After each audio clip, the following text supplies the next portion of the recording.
Мени активдүү иштетпесе эс тутум бузулат. Ме башка органдарыбыз сыяктуу эле биздин кам көрүүбүзгө, активдүү абалда кармообузга муктаж.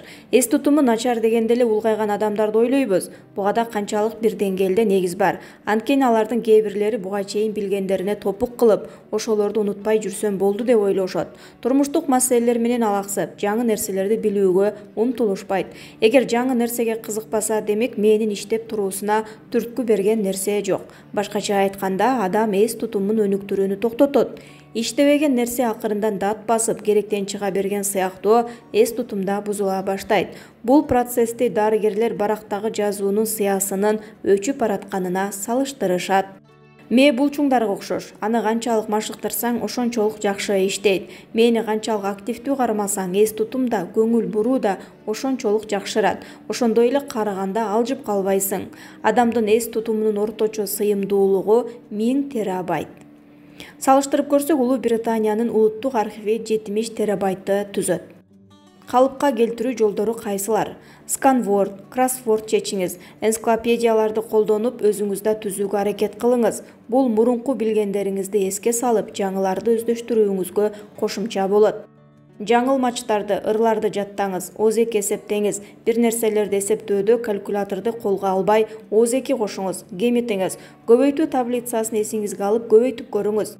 Шахмат, спорттук оюндар, акыл эсти өстүрүп, эс тутумду бекемдөөчүлөргө кирет. Окуңуз, чет тилдерди үйрөнүңүз. Айрыкча саякат, детектив жана илимий китептер чет тилдери акыл эс кампасын кеңейтип гана тим болбостон, мени жаңы билимдерди өздөштүрүүгө аргасыз кылат.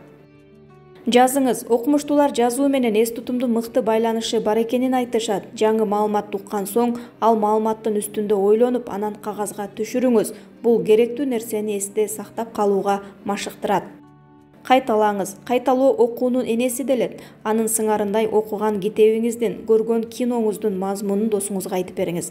Болгондо да майда чүйдөсүнө чейин эсиңизге түшүрүп, каармандардын эмоциясынан бери жеткире айтып берүүгө аракет кылыңыз. Же болбосо бир текстти окуп, анан аны жаап, мазмунун толук эстеп айтууга тырышыңыз.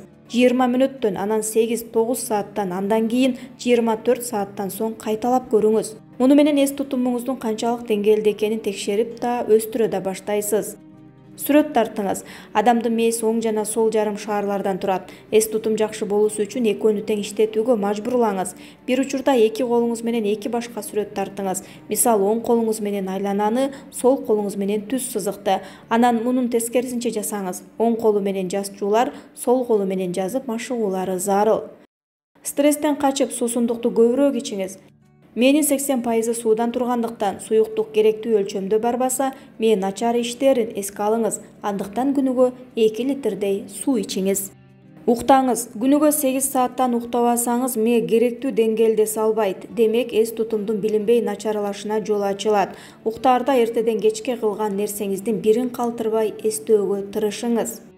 Йога менен машыгып, көнүгүүлөрдү жасап, бийлеп, көңүлдүү жүрүңүз. Дарылык массаж жана эфир майларынан 1-2 тамчы желкеге сүйкөп коюу да эң жакшы таасир этет.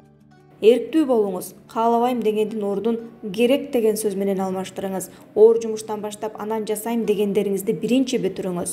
Бир түрдүү кызыксыз жашоодон качыңыз. Жаңы сезимдер, жаңы тааныштар, жаңы маалыматтарды кабыл алууга мээни аргасыз кылыңыз. Идеяны кантип абадан жаратууга болот?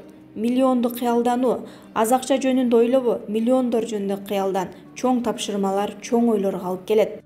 Мени машыктырыңыз. Суроо берүү бул мыкты мени тарбиялоо. Неге, эмне үчүн, бүткүл дүйнөлүк саламаттык сактоо уюму, качан? Ушундай суроолорду өзүңүзгө канчалык көп берсеңиз, сүрөт ошончолук айкыныраак боло берет. Идеяны куйругунан кармоо оңой болот. Мээге чабуул, жөн гана сонун ойлоп табуу. Идеяны кантип түзүү керек деген суроого 1 же 10 адамдан сурасаңыз, жооптордун саны таптакыр башкача болот дегенге макул болуңуз. Талкуулап, ойлоруңузду башкалар менен бөлүшүп, пикирлерди алыңыз. Уккула. Укканыңыздын бардыгына көңүл буруңуз, башкалардын ойлорун угуңуз. Кээде сиздин чөйрөңүзгө тиешеси жок маектешөө мыкты идеяга алып келиши мүмкүн. Социалдык тармак тасмасын эстейли. Цукерберг Facebook'ту кантип ойлоп тапкан? Сабырдуу болуңуз. Эгерде идеялар көпкө чейин пайда болбой калса, эс алып, Ньютондун алмасын күтүңүз. Үйрөн. Берилген чөйрөдө эч нерсе билбеген адамга идеялар сейрек кездешет. Блогторду, китептерди окуңуз, тасмаларды көрүңүз, анализ жүргүзүп, конспекти жазып ойлонуңуз. Которуу. Бир эле нерсени дайыма ойлоно албайсыз. Эртеби кеч бал сизди тажатып салышы мүмкүн. Спорт менен машыгыңыз, сейилдеңиз, балдар менен ойноңуз. Идеялар байкалбай башыңызга келип калат. Байланыш. Байланыш чөйрөсүндө канчалык көп адамдар болсо, ошончолук жакшы болот. Ар бир адамдын өзүнүн жөндөмдүүлүктөрү, көз караштары жана идеялары бар. Ар кайсы чөйрөдөгү адамдар менен баарлашуу сизге көп жаңы нерселерди билүүгө жана күтүлбөгөн жерден көйгөйлөрүңүздү чечүү үчүн кеңеш алууга жардам берет. Даярдык ийгиликтин ачкычы. Идеяларды күтүүдөн мурун жакшылап даярданыңыз. Анализ жүргүзүп, сизге кандай билим жетишпестигин билип алып, ушул билимге ээ болуңуз. Жазыңыз. Бир тыйын арзырлык ой келип, аны унутуп калдыңыз. Жаныңызда дептер алып жүрүңүз, үн жазгычты колдонуңуз, дуалга жазыңыз, бирок аны эч нерсеге карабай өзүңүзгө сактаңыз. Ден соолук үчүн керектүү кеңештер. Кыймылдын аз болушу, телевизор же телефондо түнү бою отуруу, уйкунун толук канбай калышы, жөө басуунун аз болушу жана отуруп иштеген жумуш аялды тез карыта турганы аныкталды. Ошондуктан күн сайын жөө басууну жана спорт менен машыгууну адатка айландырыңыз. Кеч уктоо. Кечки саат 23-төн калбай уктоо гормондордун калыбында иштөөсүнө жана анын натыйжасында жаштыктын узакка сакталышына өбөлгө болот. Ошондой эле күндүз уктаган ден соолукка зыяндуу экенин дарыгерлер белгилешет. Тамак ашты жана фастфудту көп колдонуу. Ашыкча тамактануу, фастфуд өңдүү зыяндуу тамак аштар, полуфабриканттар аялдын ден соолугуна гана зыян алып келбей, анын эрте улгаюусуна жол ачат. Көз карандылык. Кофеден, таттуудан, чылымдан, алкоголдон көз карандылык дагы зыяндуу. Жаңы нерселерден баш тартуу. Тактап айтканда, мээни дайыма өнүктүрүп, жаңы нерселерди үйрөнүп туруу кажет. Чет тилдерин окуу, Альцгеймер оорусуна чалдыгуу коркунучу төмөндөтөрүн окумуштуулар далилдешкен. Заманбап жашоодон артта калбай, жаңы нерселерди үйрөнүү айымдардын башкы тапшырмаларынын бири. Анемия же аз кандуулуктун белгилери кандай болот? Кыргызстанда кеңири жайылган оорулардын бири бул анемия. Ал өзгөчө кош бойлуу аялдар арасында көп кезигерин дарыгерлер байма-бай айтып келишүүдө. Бул тууралуу адистердин сунуштарына таянуу менен барометр билдирет. Аялдар кош бойлуу кезинде аз кандуулуктун ар кандай түрлөрүнө чалдыгышы мүмкүн. Көбүнчө темирдин жетишсиздиги гипохромдуу аз кандуулуктарга алып келет. Адатта аялдардагы бул аз кандуулуктарда гемоглобин эмес, темир деңгээлиндеги кандын уюшу төмөндөйт. Мындайда дарыгерлер бейтаптарга курамында темири бар дарыларды беришет. Бирок кээде кош бойлуу бейтаптарда анемия пернисиоздук тиби боюнча өнүгөт. Бул жагдайда оорулуу кош бойлуу аялдын организминде В12 витамини жетишпеген болот. Аталган оору адатта кош бойлуу аялдардын 5-6 айында башталат. Себеби түйүлдүк В12 витамин жетишээрлик санда талап кылат. Андайда эне менен түйүлдүккө В12 витамини жетишпей жатса, эненин аз кандуулугу темир жетишсиздигинин күчөп кетишине алып келет. Темир жетишсиздигинин кесепеттери аз кандуулук оорусуна чалдыккан балдардын дене жана акыл-эс жагынан өсүүдөн артта калышына, иммунитеттин азайышына, жугуштуу ооруларга тез чалдыгууга, бардык оорулардын оор өтүшүнө, көбүнчө өнөкөт ооруларга айланышына, кош бойлуулук процессинин оор өтүшүнө жана төрөттүн кыйын болушуна, эненин жана ымыркайдын өлүмүнө алып келет. Темир жетишсиздиги аз кандуулугунун кандай алдын алуу керек? Медициналык дары-дармектерди 1-2 ай үзгүлтүксүз колдонуу зарыл.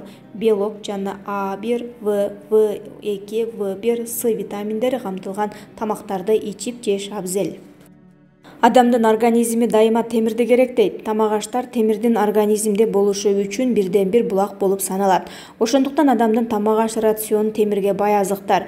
Атап айтканда, боор, тил, эт, балык, акшак, гречка, буудай, арпа, шабдалы, курма, алмурут, алма, шпинат, аткулак жана башка түзүшү зарыл. Мында аскорбин кислотасы, тактап айтканда С витамини организмде темирди көбөйтүүгө өбөлгө түзөт. Ал эми кофе менен чайдын ар кандай түрлөрү тескерисинче буга тоскоолдук кылышы мүмкүн. Андыктан чайды тамак ичкенден 30-40 мүнөттөн кийин ичүү сунушталат. Акырында дагы бир ирет кайталай кетейин. Аз кандуулук оорусуна чалдыкпоо үчүн күнүмдүк керектелүүчү тамак аштарды түрүлөп, жашылча жемиштерди жана темирге бай азыктарды көбүрөөк жеп ичүү зарыл.